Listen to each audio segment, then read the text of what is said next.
they say. Let's talk some. Actually, we got the Dunleavy's out here. Spinoni, where's Spinoni and Lubman at? Because I'm not sure where we got. Dunleavy sat down with Sam Amick and Anthony Slater from The Athletic, and a lot there. I don't know what's going on with that podcast here. Spinoni, if you want to lead the way with some of this out here, then we'll transition to the 49ers and the extensions of John Lynch and Kyle Shanahan, because we're happy about it. I know, Jason, you have some reservations about it. Stability, I guess, is important with Jet York, and I get it with all the coaches you got through. And then when you look around the league, you watch football on Sunday, the Eagles were off on Sunday. There's a lot of bad coaching and a lot of bad quarterbacking and a lot of bad decision makers in the NFL. And I think this year in the NFL in 2023 feels a lot like the NBA, where it's top heavy. Yeah. There's 5 to 6 teams, and that's it that got a legit shot at the Super Bowl. Well, going back to that extension, it's funny because we were just talking about Steve Kerr, and Lacob's making this guy wait until who knows when. 4-time championship. Hasn't even got his extension yet. Meanwhile, Kyle Shanahan, it's been there. It's been close. No cigar. I think you got to make the guy wait. They have the best team in football probably right now. I would say they're the favorites. Just, if you don't include last year, a lot of people are going to say the Eagles because you got to go through Philly. They're the defending champs. But if you erase that stuff last year and you just think eye test first 3 weeks roster, it's close. I think Philly and San Francisco will be a good game, obviously, but I would give the edge right now to San Francisco. They have just executed better than the Eagles. Can we go back to the comment you made about making them wait and this and there? Doesn't the history of your organization, your business, doesn't that matter? Because when I think of what Joe Lacob, think of what he's experienced as an owner. He fired Mark Jackson. Most said they're never going to find anyone as good as Mark Jackson, and he upgrades and wins tremendously. They didn't give Harbaugh an extension. And then they found themselves with Jim Tom Sula and Chip Kelly back to back. And then they go and get Kyle Shanahan. Can you understand, Amazon doesn't operate the same way as Starbucks, but yet I understand there are similar business models, but that doesn't mean that I'm going to execute my business strategies the exact same way. I get that, and that's a good point. My counterpoint is just this. I want to see what Kyle does with this team. Now, I just paid him. I just paid John Lynch. It's January. They are playing January week 2 of the playoffs, the divisional round. The Niners get a bye, and they're hosting. Gosh, after the first 2 teams, it's who knows? They're hosting the Dallas Cowboys. Mm-hmm. Dallas Cowboys sneak out a win. I'm annoyed. Yeah, I'm annoyed. I paid these dudes. They lose a home playoff game where they're favored, and I just gave them all this money. I just think that there is no downside to. I mean, unless Kyle Shanahan has hinted, if I don't get my deal now, I'm out of here. Then maybe okay. I gotta think because I don't want to lose a good coach. No one's denying he's a good coach. He's a really good coach. Obviously, he's been one of the best in the NFL the past couple of years. I just didn't think there was a huge incentive to do it right now, unless you were getting some whispers that if I don't get paid, I'm out. John Lynch got Amazon money thrown in his face in terms of being a broadcaster came to again. His house. I mean, they wanted him. Yeah, that's he's desired. True. And then Adam Peters, I do think they have some front office things that they need to figure out. And if you're looking at it from the Kyle Shanahan point of view, if I'm Jed, every one of his staff has been poached, and it's really difficult for him to build a staff around that if he doesn't have job security. Yeah. Those are all good points. I'll just say this. The pressure is on that dude. Of course. Yeah, pressure is on. No doubt. You got paid. If the season plays out the way it's kind of been playing out now, and it's clear at the end of the year that the Niners and the Eagles are the 2 best teams, and let's just say they meet up with the Eagles and they lose in a playoff game, tough, hard-fought game. Look, yeah, he'll get some criticism, but nobody's going to be calling for his job. They lost to another really good team in a close game. Yep. But I think right now, anything besides that, it's either that or going to the Super Bowl. That's just the goal for them now after this point. I'm so with you and shout out to Mark Willard, 2 to 6 with Dan Dibley right here on 95.7 The Game. When the extensions got released, I saw he did a video and he said, it's not Super Bowl or bust anymore. It's Super Bowl or try again. And I'm thinking to myself, look, Super Bowl or bust is harsh. But with this team, and I look at the NFC as a whole, Dallas, Nobody really believes that they're going to be a Super Bowl team, not with that quarterback, and not after losing Trayvon Diggs. Yeah, that was a huge loss. Huge loss. Green Bay Packers. I like the Packers, but I think they're a year away from really contending. Now, we could see what happens, but Jordan Love going through his first season as a starter, not sure yet. Detroit. I think they're a flawed football team that could be that will be a playoff team, but I don't think they're there yet in terms of that level of play as the Philadelphia Eagles or the San Francisco 49ers. NFC may not ever be this wide open ever again. The league may not be this wide open ever again. At least not next year. You know, injuries can happen. Guys get older like Trent Williams and George Kittle. If they don't at least get to that point, the NFC title game this year, there aren't going to be a lot of people calling this show saying, you know what, you shouldn't have gave him the extension so early because they can't get over the hump. That is a big thing here. But just because you give him the extension doesn't mean you can't fire him. I mean, Tom Sula had 5 years left on his deal. Chip Kelly had 4.5 years or whatever it was left on his deal. But Shanahan's a lot better than No, those guys. I know, we agree. But, like, we're acting like you can't take away power or find ways of disciplining him if you're so frustrated with what he's done. Yeah, they were not going to be so frustrated, but with the fan base, there would be a massive disappointment if they don't get back to that spot. Of course. And so for a lot of people saying, hey, it's Super Bowl, try again. No.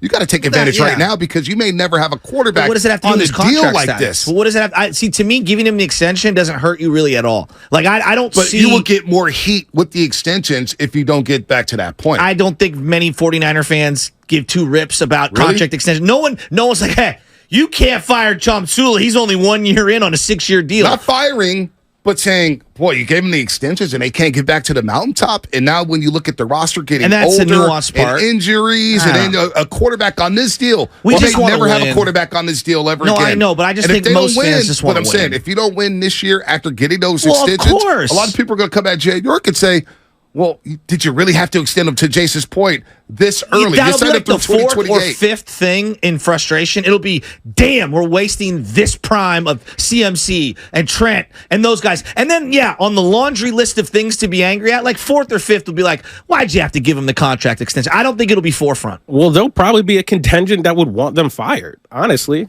Kyle, Come on, you know 49er There will fans. always be a contingent that wants everyone. Steve Kerr's won 4 championships, and we took phone calls for 2 years that he should be fired, right? Like, so there will always be a loud minority that wants every coach fired. But I hear you, and I'm not saying you guys are wrong.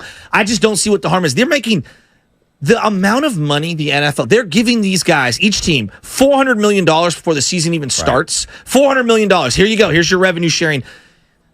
A $20 million a year coach is a drop in the bucket to the amount of money these corporations are going through. So whether they don't like the job that John Lynch or Kyle Shanahan's doing, I don't think an extension is going to prohibit them from either stripping power away from them or firing them down the line. I don't think anybody's saying that either. They're going to have their roles. They're going to be the coach. I don't even think I've said this to you before training camp. Shanahan could go 3-14 this year. Yeah. He's not getting fired. I agree with you that. You know what I'm saying? Yeah. He's here for the long term. But I don't know, 3-14 with this team. Yeah, it would have been a problem. Well, there was stuff. I would fire his ass. Yeah, I know you would. You're Stuff from Philadelphia. Y'all fired anybody. Hey, we had Andy Reid for like a decade. He didn't win anything. No, Doug Peterson won a Super Bowl 2 years later. It's like, bye-bye. Yeah. Have fun. Have fun in Jacksonville anyway. But, like, if he doesn't win this year, after having the extension already through 2025, and to Jason's point, did you really have to extend him right now? Kind of came out of nowhere. We're happy with it. We're like, cool. You got your coach and GM in place for the next 6 years, or the next 5 to 6 years. But with this league, I'm looking at the league worldwide. Well, that I agree with. After watching Sunday, I'm saying, boy, the Chargers, they got a head coach who's not that bright. I'm looking at Miami and Buffalo. Okay, those are 2 teams in the AFC along with the Kansas City Chiefs. But outside of that, Cincinnati's a flawed team. Baltimore's a flawed team. Outside of Philadelphia and the NFC, I'm thinking, who's better than the Niners? Philadelphia is the only team with the argument. If you can't at least continue to see title game this year, this fan base will riot. A lot of people will riot. Even if they don't get to the Super Bowl, people are going to lose their minds. But I also think when you take a step back and have certain perspectives, like, dude, they've won, just as an example, they whiffed on the number 3 pick and they've won 4 playoff games in the last 2 years, right? They've been wildly profitable and successful. Right. So from a business standpoint, I understand everything you're saying. I just think also the backdrop of what's happened prior, no doubt, with the Harbaugh thing really does influence how they view things moving forward. No, that's a great point, and that's, clearly comes from a 49er fan, because I didn't even think that. That wasn't even in my – I forgot about the Jim Harbaugh years and how he left, and, let a good coach walk out the door. It took them, they had to give Shanahan a 6-year deal to bring him in because it was so toxic. And they had to hush because they were talking to John Lynch. Yes. And everybody was like, wait, John Lynch? John Lynch, GM? And it was quiet on the set after 3 years of or actually 5 years of just having massive leaks to all the Adam Schefters and Ian Rappaports and kind of stiffening local media and going to the national guys and leaking everything in sight. And then they had to kind of quiet down on the set. But again, this is a fan base that hasn't had a Super Bowl since 1995. Which I understand. But also from no one likes to hear this. This is a business, right? At some point, just getting there is not good enough for these fans. We're in lockstep. Like this is one of their best opportunities in 30 years to win a championship. We all agree. Just take a step back. You're running the Niners. You've got one of the most profitable businesses in North American sports. Every freaking away game is a home game for your team. You've got jersey sales through the roof. You've got Brock Purdy will be in the top 10 for jersey sales this year. All right. You are making money hand over fist. And yes, you'd love to win the ultimate prize and all that stuff. But you take a step back. The Shanahan-Lynch combination has been wildly profitable for the York family. And that's undeniable. But it's undeniable. Do fans care about profits? No. When they're spending money But the on owner his makes the team. decision, not the owner the does fans. make the decision. But when does just getting there, like, these are the 49ers. We grew up, Jason, in the late 80s and early 90s where it was always Super Bowl or bust. Our expectations were we need to be in the Super Bowl and we need to win. And they got close many, many years and ended up winning 5. At some point, just getting to the NFC title game or getting to the divisional round is going to not be good enough. And then at some point, you're going to have to pay a quarterback. At some point, Trent Williams is going to move on, and they're not going to have this roster. You know how the NFL is. It's a year-to-year league now. And I think just being in that locker room for a couple times this year, the attitude of those players is a little different this year. What do you mean? Different.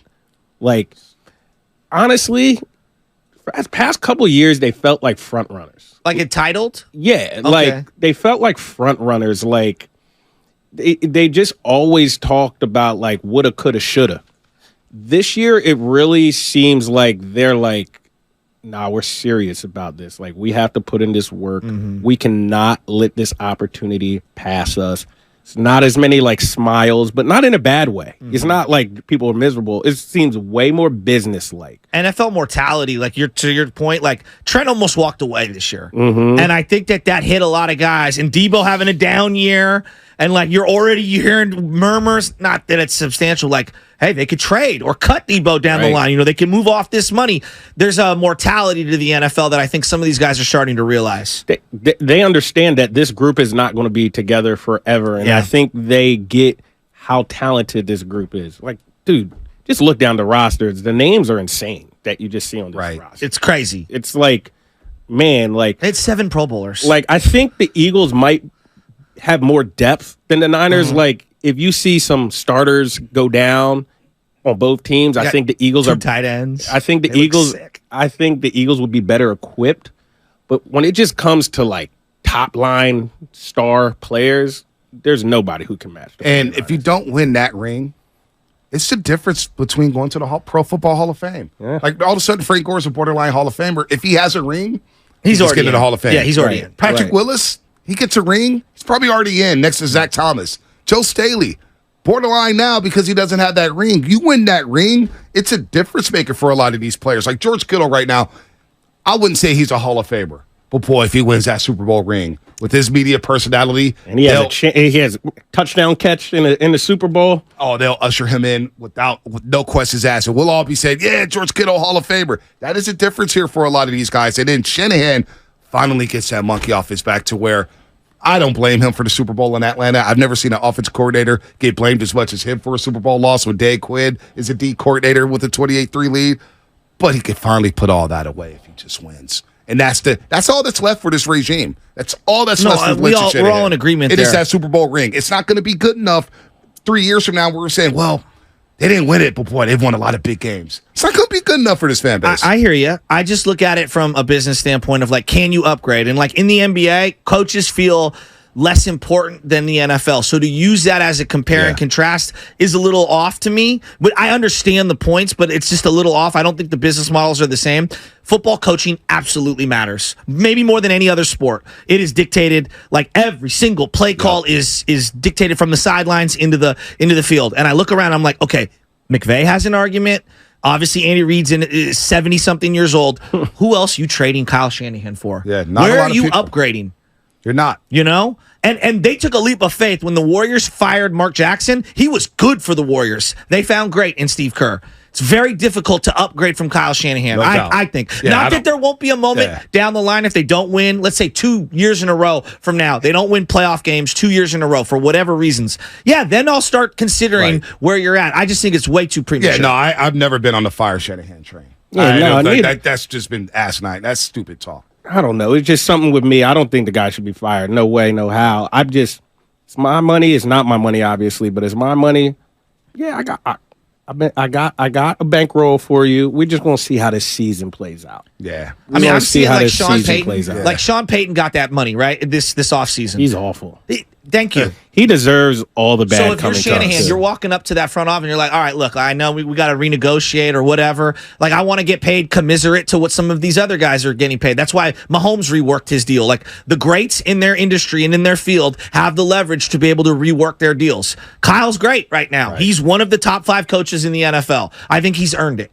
Yeah, he did earn it. He did earn it, but there's going to be heat if they don't win. That's all I'm saying. You're right. They deserve it. I talked to Duke about South. We were talking on Friday. 100%. I was like, nah, this is the right move because of what happened with Jim Harbaugh, what happened with Tom Sula, what happened with Chip, and what happened before Harbaugh. People forget they went through Erickson, Mike Nolan, Mike Singletary. It was horrible. Tom Sula was terrible. They had 2 good coaches in 25 years. Yeah, one year. And that's why I give Chip Hey, y'all credit. think y'all aren't liked in Philly. Chip Kelly, man, he can't show his face in that city. But those protein shakes.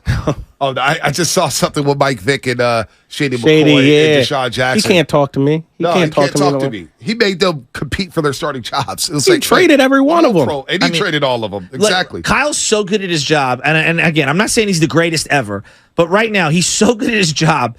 They completely whiffed on one of the worst trades in NFL history and got extensions. I know. Like, it's almost unheard of in any sport. Because along came Brock Purdy. A little luck involved with that. Of course. A little luck. Of course. Look, I think Kyle Shanahan is a really, really good coach, but I hate even saying like he has to win a Super Bowl to validate himself. That's not what I'm trying to say, but some of those other guys, as much as I hate Sean Payton, he's hoisted that Lombardi. 15 years ago. Different NFL. Yeah, that's true, but he still won one. Like, he's still Kyle needs to win one. 1 second. He's won 5 playoff games in the 15 years since that Super Bowl. Kyle's won 6 in his last 3 opportunities. But you get that ring? I know. I'm just saying. You're in a different club. I think Sean Payton is ridiculously overrated. You know? Mike McCarthy has a Super Bowl. He is. You know what I mean? Come on. But he has it. John Fox has one. He has it. They went on a playoff run and they had it. What do you think about a guy like Doug Peterson?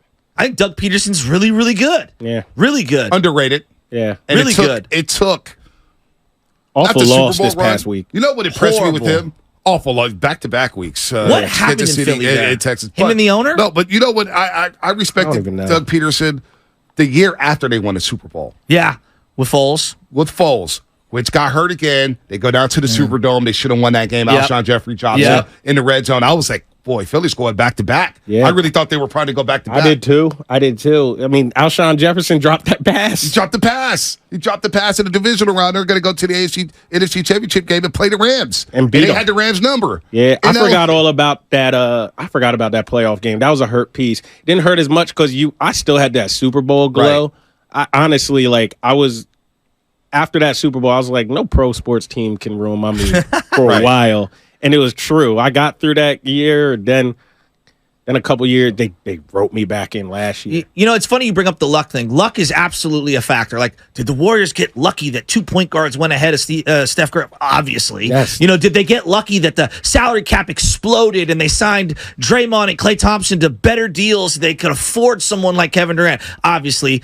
But you got to make the most of your luck. No, every Super Bowl winning team had some luck. Exactly. The ball's got to bounce your way. What do you do with that luck, right? And like to the Niners' credit, they traded away Trey Lance. They let Jimmy Garoppolo walk in free agency. They handed the keys to Brock Purdy, and they haven't looked back. Yeah, and Brock Purdy's really, really good.